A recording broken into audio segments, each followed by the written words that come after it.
It happened in June 2001, June 11th, 2001, to be exact. And what happened was my girlfriends and I went inner tubing down the Guadalupe River in New Braunfels, Texas. I lived in San Antonio at the time. We had a really good day. Actually, this is my second near-death experience. I remembered one when I was a child after this one, when was working with my NDE afterwards. But we went tubing down the river, had a really good day. There was five of us. One of my girlfriends, it was her birthday, and we went to get on the shuttle bus to go back to the outrigger that shuttled us to the river and back. We parked our cars at the establishment, the parking lot, at the outrigger that rented the inner tubes. And so we were waiting to get on the bus, and a little school bus pulls up that holds like 13 people. And we go to get on. There's a lot of people, we're having a good time and everything. And I was the first one in my group to get on, and the bus is full. And they're telling me, oh, just come on, you can stand in the aisleway because it's only 2 or 3 miles to the outrigger. So we got on, and there was actually people behind us that got on as well. So the bus was packed. And so we pulled away, and it was this young gentleman that was driving the bus. It was a four on the floor type stick shift, which was jerking us back and forth in the bus. I was the last, since I was the first one to get on of the people that were standing, because we were standing in the alleyway. I'm jerked up against the emergency exit door. I'm thrown up against it, and it pops open as I'm thrown up against the emergency exit door. Landed on the, I remember all the bounces. I landed on the where the utility trailer was hooked to the bus. I hit my back on that and then bounced onto the pavement. And when I was under the pavement, excuse me, when I was under the trailer, for some reason I knew something was this wasn't good, right? First of all, I remember thinking as I'm falling out of the bus, I can't believe I'm falling out of this bus. That was my first thought. I can't believe this is happening. It was like time slowed down. You've probably heard this many times. It was like time slowed down, which I guess it did. And so I bounced off the hitch, the trailer hitch off, and underneath the utility trailer, and I bounced onto and I rolled onto my side. And I'm thinking in my head, I'm screaming in my head, "Stop! You're killing me."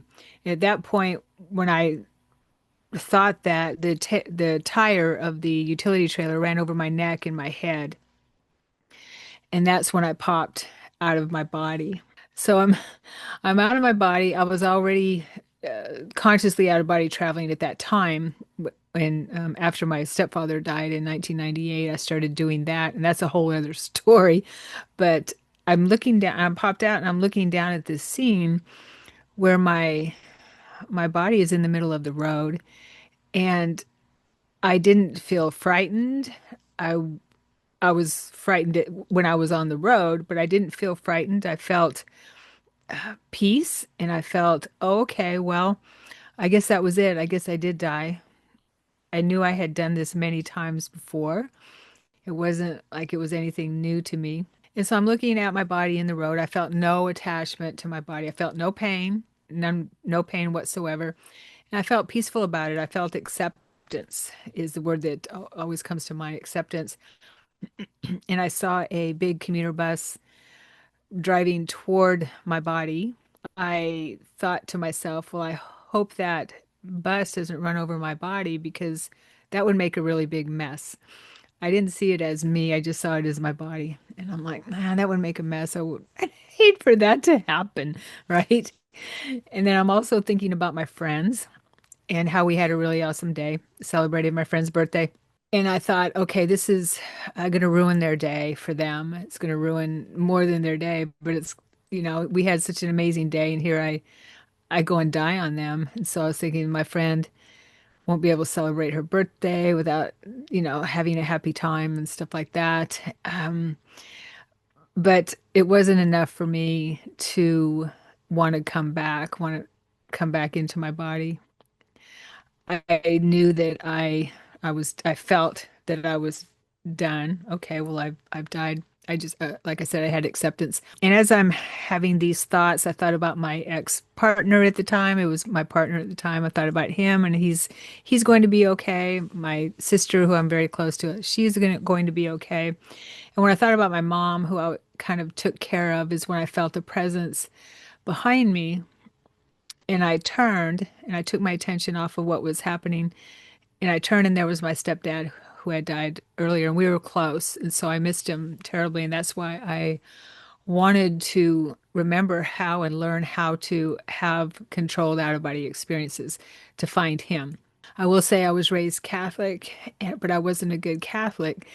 And I knew there was some God, some powerful being that took care of me, watched over me, because I probably should have died many times before that. I was a partier and didn't, wasn't, like I said, I wasn't religious, didn't have a spiritual center.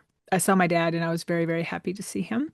And first thing I hear him say to me is telepathically, he tells me it's not your time. And I don't understand why he's telling me that. And I said, but I want to be with you. And he starts telling me about mom. Again, it's telepathic. It's not in so many words, but he tells me about my mom, that she will need me, and that my time here isn't finished, that there's still things I need to do. And as we're communicating, I'm kind of arguing with him, telling him, uh, but I want to be here. I don't want to go back. And as we're communicating, I feel movement to my right, and I see a portal opening up, the tunnel, I guess is what it's been called. And I see that opening up. As that is happening, I recognize people in the portal or the tunnel as my ancestors. I recognize them on this earth plane that I would recognize here, and then I recognize some uh, that I didn't know on the earth plane, but I recognize them as my ancestors. And I notice that they're not really happy to see me. There's no celebration. There was something inside me that knew that when we do die, there's a celebration. Of course, we don't die, but when we transition from this reality to the next, there's a celebration for us. Our family greets us, that type of thing. I just knew that inside me. And they weren't celebrating, so I thought, okay, so obviously something's up. And I'm being drawn toward the tunnel. It's a pull that's drawing me to the tunnel. My focus is on them. I see another portal beyond that tunnel, that portal. And this is much, much brighter than the tunnel that my I call it the ancestor tunnel is in. This is like the sun. It looks like the sun. Yellow gold or gold, yellow and white gold color, like the sun, like our sun. And it's expanding. And as I'm drawn to that portal, I see a figure moving out of the sun, out of the portal, and he's moving toward me. This figure is moving toward me, and I see that he's wearing a white robe. He has long hair, about down to his shoulders. Beautiful specimen of the male, the male being. And I realized that right away that it's Jesus Christ, who I call Yeshua. And as soon as I recognized him, I realized how badly I missed him. And we embraced, and he took me in his arms. And as we're embraced, he tells me that it's not my time. The same thing my dad told me. It's not your time. And I tell him that I want to stay with him. And he lifts up my chin, and I look into his eyes, his face. He's most beautiful being ever. And his eyes are bright blue. I see them as bright blue. And as I'm into his eyes, I realize this recognition comes over me that I'm seeing the universe in his eyes. Realize that he is bringing up the universe within me. And so we're, I'm gazing at the universe within him, and he's gazing at the universe within me, if that makes sense. I don't know.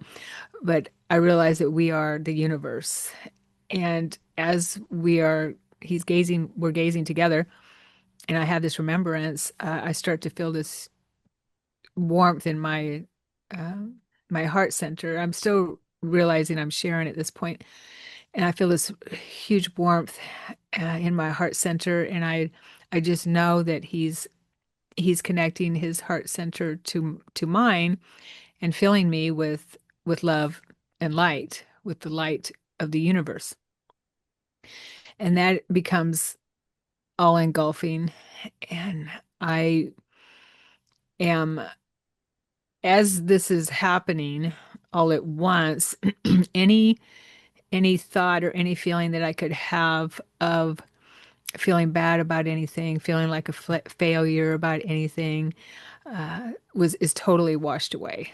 I don't have any thoughts like that whatsoever. I don't miss him anymore. I know that I'm home and I am engulfed in pure love and light. And I'm in that space, which I know is home and who I really am. I gotta say, if I could smile, if I had a face at that point and I could smile, it would break my face. That's how joyful it feels. It's just a huge, loving, unconditional love and light. And the light is tangible, it's intelligent. At that point, I don't know how long I'm there in that light. I mean, we're still there, right? We are light. And so I was remembering my true self. And I hear my name, and he calls me to come back. And he tells me again, it's not your time. And he asked me, would you like to take a journey with me? And I agree. And he puts his hand out, and I take his hand. And as soon as I take his hand, we are moving through the cosmos, or the cosmos is moving through us. I like to say that because who knows, right? I mean, is there really any time and space? And so we're moving through what I am perceiving as moving through the cosmos. And I like to share this part because it was really profound for me too, is that when I had my hand in his, I could feel every line and crevice, I'm assuming, in his hand. It was just so tangible and so intense, the feeling of it. And I equate that with our senses here are like having a glove. Our body is like a glove over our senses. And in the higher planes or inner planes, our senses can be and are more so much more acute and intense. Moving through the cosmos very quickly, I see lights and colors. We come in the distance. I see a realizes a portal, another portal, and it's a blue portal. I feel like it's a star. That's the information I'm getting as we're moving. And we dive into that star, that portal, that blue star, blue portal. And when we come out, there's more darkness. And I see an orb, what I recognize as a planet, and off in the distance. And we move closer and closer. And it's a blue green, like some of the colors like here, just so bright, planetoid. We're hovering about that. As we're reaching it, I realize, oh my gosh, I know this planet. I recognize the planet as a water planet, a water world, an ocean planet, and I recognize it in my soul. And as we get closer and closer, I can feel, and I know this. I didn't know it in my body then, that my matrix, my soul matrix, is reconnecting with the planet's matrix because we have that connection. Um, and I recognize it as a home planet for me, a water planet. And as I'm connecting to the matrix of the planet, I'm able to access the consciousness of the planet, the mother. I felt a feminine. The mother, the body of the planet is a feminine being, like mother, we call Mother Earth. And she was, I guess, welcoming me, or we're just automatically connected. But I felt that and I could access her consciousness, and I felt so much love and caring for every single being on my body, which were all the water beings and everything that was there. And it made me think we don't really love our bodies very much here. This was in a higher dimensional space, and there's pure love that she had for the beings on her body, and the beings on the planet had so much same type of love for her. I hear my name again, and I'm brought back to consciousness as Sharon, and Yeshua's with me. We're holding the hand, and we dive down onto the planet, and I am reunited with my aquatic family there. I have a mate, I have children, I have parents, I have a community. There's dolphins and whales on that planet, and I was being reunited with them. And it was so intense that I didn't want to come back. I don't know in terms of time how long I was there, but I did return a lot after I came back to Earth. Um, but it was difficult because it was such a contrast to here. And he says, "Okay, are you ready?" And I had to agree. I said, "Okay, on one condition, that I know that you are with me tangibly on my earth life from now on, that you are with me all the time and you walk beside me, you have my back, and you are there. And I know tangibly that you are with me because I don't want to have that feeling again of missing you so terribly." And he said, "Okay, it's a deal." And then I'm back in the middle of the road in my body in New Braunfels, excuse me, and I jump up. So they came and the ambulance came, took me to the hospital. I losing a lot of hair from my head injury, but I didn't. They kept me in the hospital for 5 hours, and I didn't have a concussion. I didn't have any major damage, a road rash, and I still have to maintain my back and my neck. There's some nerve damage there, that kind of thing. But I have scars. How were you able to integrate this experience in your life? Well, I didn't remember it right away. I had to heal first. My body was pretty banged up. It could have been a lot worse, and I do believe that um, him filling me up with light, Yeshua filling me up with light at that time, or remembering who I was, healed my body because I brought that back. It was too much information. He helped me remember this later. It was too much information for my psyche to be able to take all at once. So I remembered bits and bits. My out of body travels, I was remembering being in a water world as a mer type being. In my out of body experiences, I just knew that when I get to that sun, I'd be with God. And I didn't understand, where these were coming from, but as started meditating on a regular basis. I hadn't done that before. I promised him that I would be in meditation at 9 p.m. every night with him, and he helped me remember things. I also brought up memories from my childhood and past life memories, which I hadn't had before. So I didn't remember a lot of my childhood, hardly any of my childhood. So I was remembering abusive situations in my childhood that came to light during my meditations, and I was started experiencing the pain and all you know the repressed memories were coming up. I didn't believe it was him. you know why would he want to talk to me? Why would Jesus want to talk to me? Why would he want to be sitting with me on a regular basis or in my meditations? So he had to work with me on that and convince me that it was him. And when you mentioned past lives, do you remember any of them? I was remembering past lives because he showed me that I had brought over trauma from other lifetimes that were not healed, unhealed parts of me. For instance, one was during the Civil War, and my name was Prudence. I remembered all this. My name was Prudence Osgood, and I had 3 children, and 2 of them died very young. And I had a brother who died in the war. And so I blamed myself for my children dying. And that part of me was not able to integrate within the whole. He helped me with what we call soul retrieval, or bringing in fragmented parts of ourself. And then we create patterns in our subsequent lifetime experiences if we don't heal it. So he helped me with that and other lifetimes that needed to be healed, all the way back to the Galactic Wars, to Atlantis.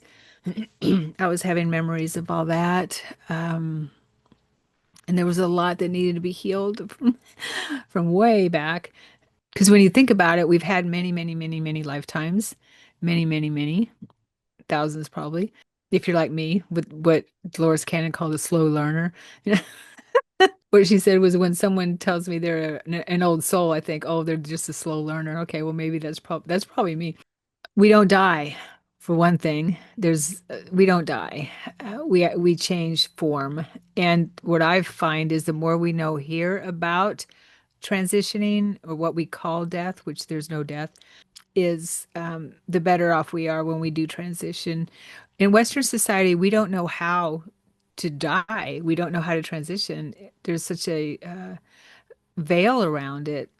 We're afraid to talk about it. We don't really understand it in Western religion. Being raised Catholic, I it was the way I saw it was it's either heaven or hell, and you're being judged with everything you do. That's how I was raised, in that from my not my parents, but my grandmother, my sister and I spent a lot of time with our grandmother, who was very fundamental Christian or Catholic.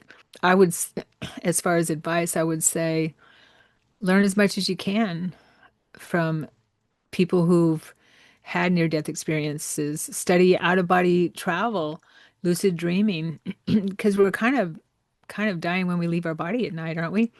Where our consciousness leaves, we are uh, we disconnect from our physical senses, and we go off and travel and work with our higher guidance to work on things in our life, things like that. So I would say learn about it.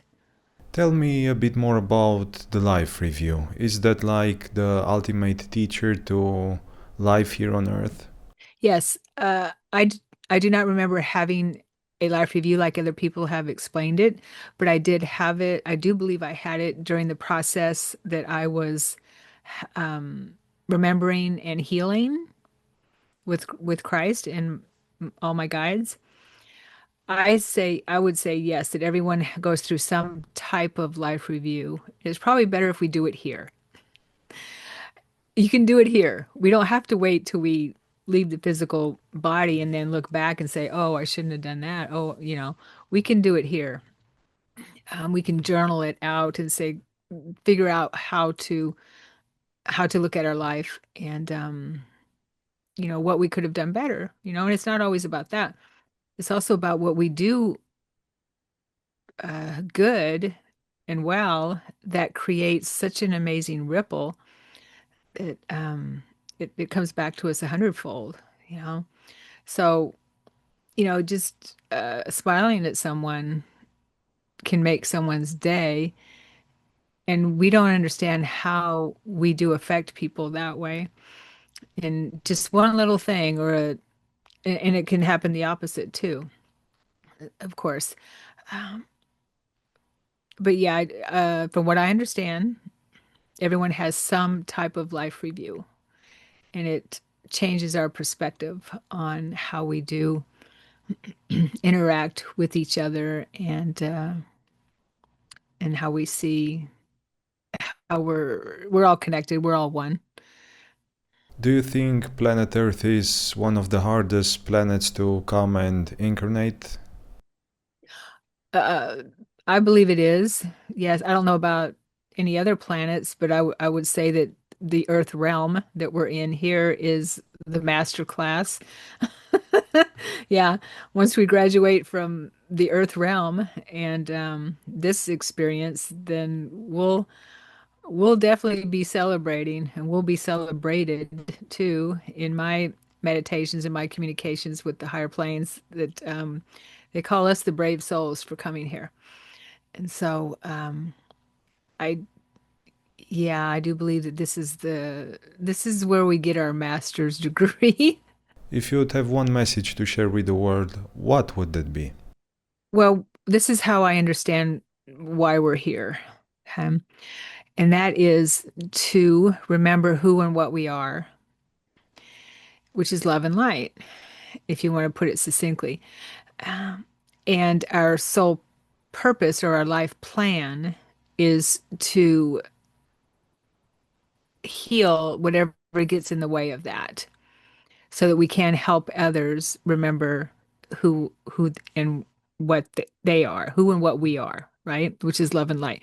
We are here to remember that we're love and express that in all ways possible and to heal whatever gets in the way of that, however we do it.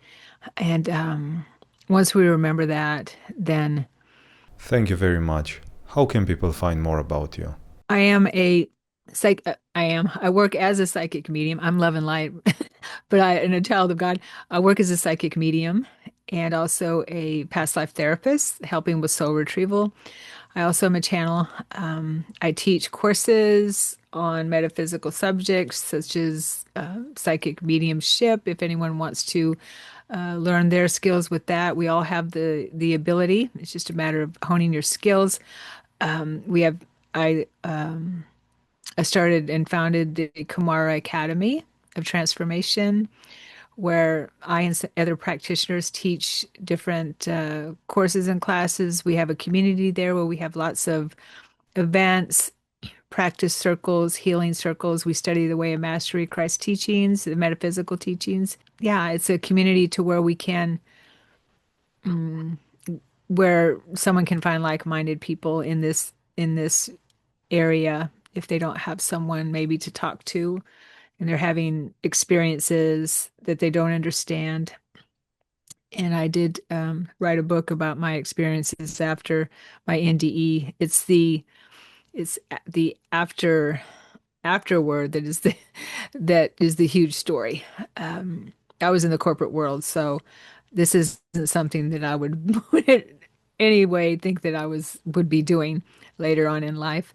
And people can find me at sharonsananda.com, SharonSananda.com. And also the academy is kumaraacademy.com, Kumara Academy, ACADEMY.com.